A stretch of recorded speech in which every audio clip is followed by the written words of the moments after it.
President Emerson Mnangagwa on Friday appointed army generals to the Zanu-PF Politburo at the party's Special Congress.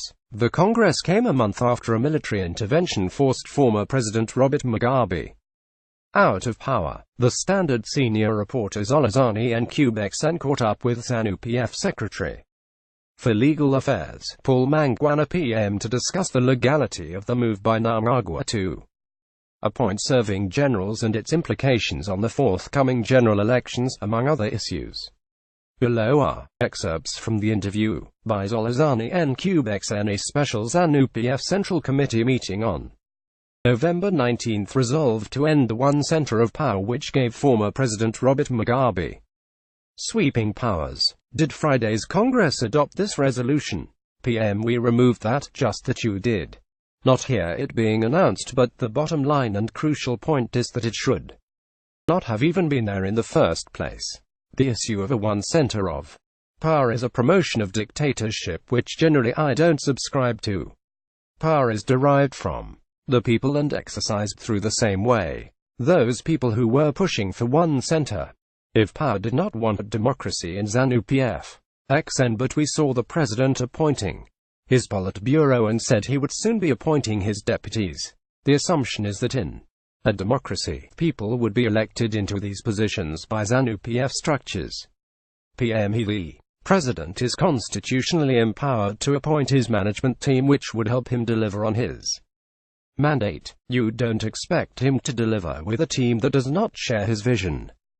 He has to appoint his management.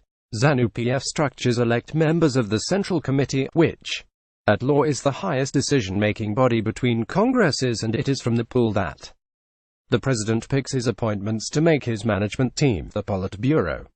What was said yesterday, Friday, is that the executive power of the party rests with the president and the Central Committee. XN: What about the issue of electing VPs as was the norm before? PM: No, it's no longer there in practice and was not even in the Constitution. It was being practiced illegally. If you were to allow the president to appoint VPs for government, why not allow the same to happen at party level? The fundamental thing here is that he appoints from the elected Central Committee members, and these people represent the Zanu-PF membership. XN: Mnangagwa spoke about free and fair elections, but many people are skeptical given the military element in the party and government. How feasible is a free and fair election under such an arrangement? PM: Very feasible, my brother, and we are going to achieve it. People need not worry about violence or anything. We shall have free and fair elections next year. XN: We have seen generals getting key positions in the party, a move that makes it appear as the militarization of the party. Is Zanu-PF being militarized now? PM: Being a soldier is employment and you are paid for that, but your political affiliation is a conscious decision which one makes based on various reasons and aspirations. When one joins the military, it does not mean they no longer have a political conscience.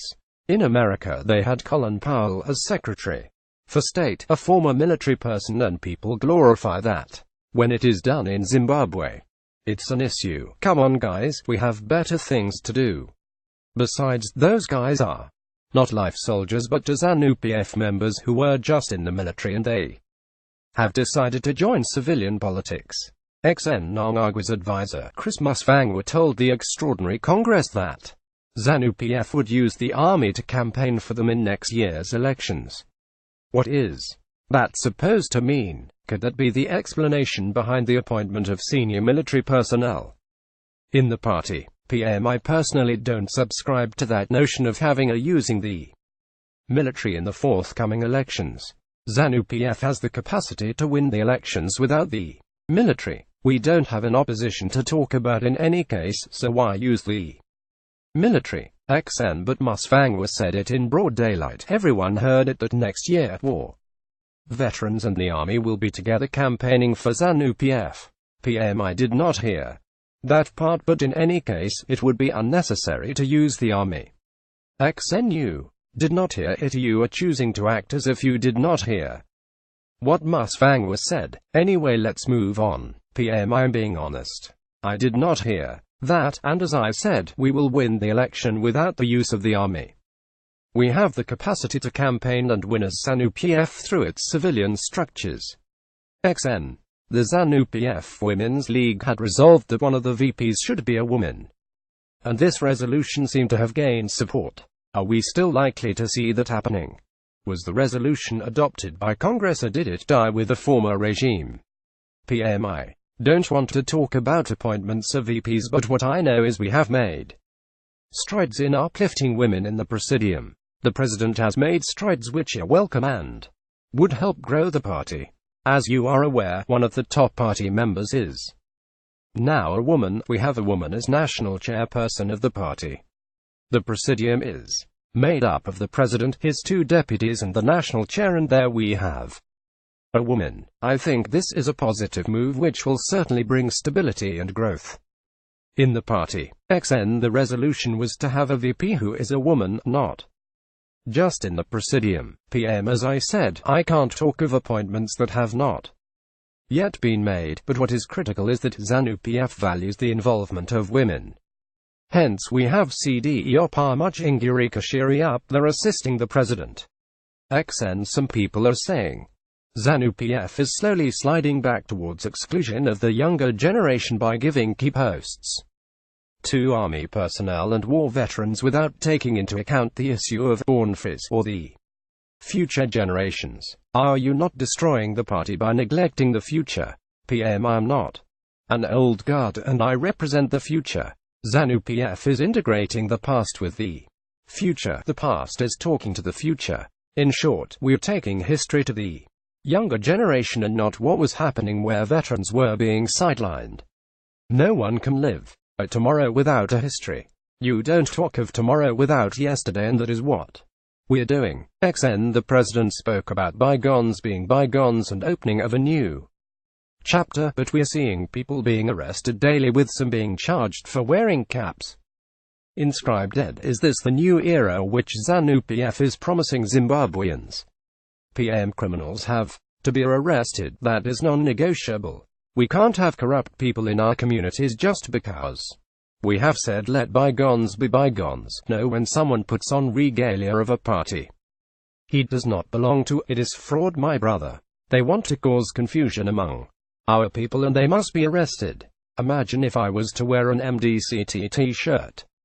What would Morgan Tsvangirai do? What message would I be trying to send to the outside world? I think it is high time people accepted reality and stopped masquerading.